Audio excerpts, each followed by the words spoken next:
Kyle, and welcome to COVID Comfort number 4. Today we're going to be talking about Wes Craven's The People Under the Stairs. In every neighborhood, there is one house that adults whisper about and children cross the street to avoid. Now, Wes Craven, creator of A Nightmare on Elm Street, takes you inside. Something's in there. We gotta get out of here, Leroy. All sorts of rumors about what goes on in that house. The police never took it serious. She's been feeding that thing between the walls again. Very, very tense about this. What goes on in this house is a sin. But what goes on under the stairs is a nightmare.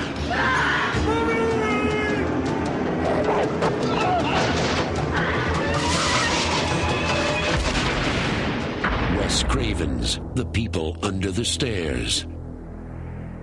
Coming on video cassette this April. People Under the Stairs is a 1991 horror film written and directed by Wes Craven. It's definitely one of his better films. He's made kind of a classic horror film for almost every single decade. Last House on the Left, A Nightmare on Elm Street, and Scream. And arguably, you could say for the 70s too, the latter half of the 70s, The Hills Have Eyes. That being said, he has definitely had his fair share of not so great films peppered in there. The Hills Have Eyes Part 2, We're Looking at You. I know he needed the money. But The People Under the Stairs is absolutely one of the highlights of his filmography. It's a very simple story that follows kind of a fairy tale structure. But basically this kid fool, his mother is sick and they're about to be evicted from their apartment because the landlord just wants to destroy the building. They're the last tenants left. They discover from a friend of the family, Ving Rhames' character, that the landlord has a hoard of gold in their basement, and they go to steal it. When they go into this house, they end up in over their heads and find all the horrors within, i.e. the people under the stairs. It's an incredibly relevant social commentary of the time, and it's still relevant today. We could call it the infected people under the stairs. But it's a great use of the genre to talk about society. Some people, I think, would say is probably pretty on the nose, but I mean, I think it's well woven beneath the surface so that you could watch this movie and enjoy it just for what it is, for the story. But you can also see the layers beneath. Not dissimilar to what I was saying about Texas Chainsaw Massacre 2. And it's really a testament to Wes Craven's writing. I think he doesn't get as much credit for his writing, which aside from a couple projects, namely obviously the Scream trilogy, most of his other films he wrote and directed. And he kind of, I don't feel like people necessarily always acknowledge the strength of his writing, but especially here, he really knows how to use these simple metaphors really effectively, like the house being kind of a metaphor for, our society. And the different levels and the people that get to stay upstairs are these rich, greedy, insane cannibals who are happy to torture and maim and kill and eat the people they don't like, these kids that they've adopted who won't behave, get their tongues cut out and thrown into the basement under the stairs. It's terrifying, but it's also a very apt metaphor for the elite classes in this country, which sadly, from 1991 to 2020, has become all the more relevant, unfortunately to say. But all that being said, all that is woven in to the story so that you're not being hammered over the head with it. It's there and you can see it, but it's like a great fairy tale, like things we would read as a child, that as a kid you could see it and just enjoy it for what it is, and then you see it again and you see more layers, you see more within it. The more you want to find, the more is there, which is what I think, great storytelling is all about, is working on multiple levels. So yeah, I mean, it's a really unique film and that it leans pretty heavily into the fairy tale aspect of it, like a modern version of a fairy tale in the ghetto. It's also incredibly unique because you have African American protagonists who survive, especially, you have like a young black kid as the lead, especially in 1991. I mean, you're seeing that things are definitely changing, but up to that point, it's always like the token black character that gets killed for the most part. So to make them your leads is pretty, it's a great choice. It makes for a great story. Yeah, and the kid is great. Brandon Adams and Ving Rhames is fucking great. He has they both have my favorite lines. So Brandon Adams' line, Your father's one sick mother, you know that? Actually, your mother's one sick mother, too. maybe the best line. Second best line, Ving Rhames right here. Maybe the president is going to make me Secretary of Pussy. And that's all Wes Craven. Hilarious, great lines, quotable lines, super quotable movie. Everett McGill and Wendy Roby are the inbred brother-sister couple. Crazy, greedy, maniacal maniacs.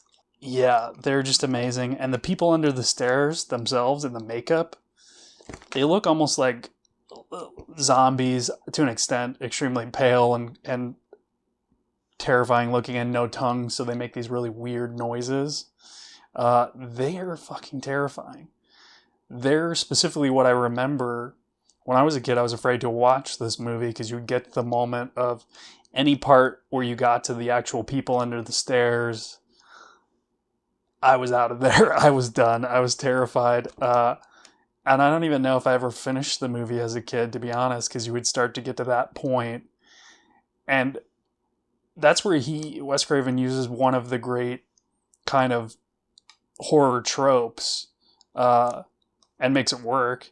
It's kind of the classic Frankenstein's monster type thing where the people under the stairs of the title seemingly are going to be the horrifying thing, right? And Fool gets thrown down with them, and you think, shit, this is it, like they're going to eat him or something. And he realizes that they, are the misunderstood monsters who have been tortured. They're actually good people. They've been vilified by this couple, by the people on top, but they're really not bad people at all. They're the same as him. They've just been tortured and, disfigured, and their appearance seems horrifying, but really not.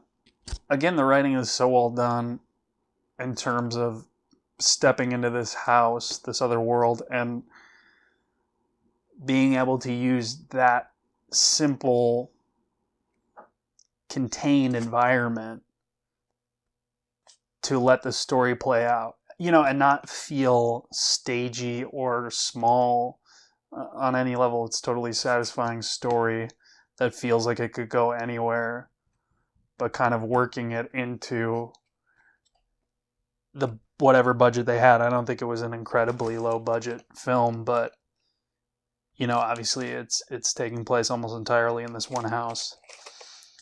There's also an interesting almost end to Act 2 that you don't see very often, obviously because you're kind of letting off the gas a little bit more than maybe you would. But so Fool, spoiler alert, escapes the house but leaves their daughter still there, but escapes with like one gold coin to prove that his story's real. Escapes, goes home, talks to his sister, kind of verifies that the story really happened. But obviously at that point, he could not go back. I mean, he goes back to save this girl who's trapped there, and ultimately that leads to the climax and the final kind of confrontation with the couple. But it is a moment where he could walk away, which is why you don't see that often. But it's done so well, you don't even notice. But it's really not something you see in a lot of stories. It is really one of those ones to come back to for comfort, I think, just because it's an enjoyable ride in a great world, so quotable. It feels pretty unique for the genre. less so now, but definitely obviously of that era, you didn't have a lot of things dealing so directly with those kind of worlds, you know, like aside from Candyman, which deals with urban Chicago, you know, you don't see a lot of urban horror. So it's kind of fun in that way. I don't know why I find urban horror comforting, but I do, considering I'm here in the city. I don't know why that. Maybe that's why I like it. I don't really know. A couple years ago, I actually went to the house from The People Under the Stairs, which you can see right here. It looks pretty much the same as it did in the film. The neighborhood obviously is totally different, and just kind of down the street to the right of the house is like a huge interstate. So again, Scream Factory, Blu-ray right here. Great edition, has tons of special features that I haven't even really dove into yet. I just bought this. I don't know why I didn't have this, because I've always loved this film, but finally got off my ass and ordered it. It's a fantastic comfort watch. That is absolutely certain. And now, since we're diving into this box of Craven, next up, we're going to be talking about Wes Craven's New Nightmare. So, as always, like, subscribe, follow, comment, share, do all those things. And we have another little tidbit for Word on the Street. So, have a little listen to one of our listeners. And this is Kyle signing off. Stay safe. Don't drink hydroxychloroquine. Drink it, take the pill, whatever it is. Don't inject disinfectant or UV rays. Trust in science. Take care. I believe if you listen to Bloodhound Pix, you got yourself a right outlook on life.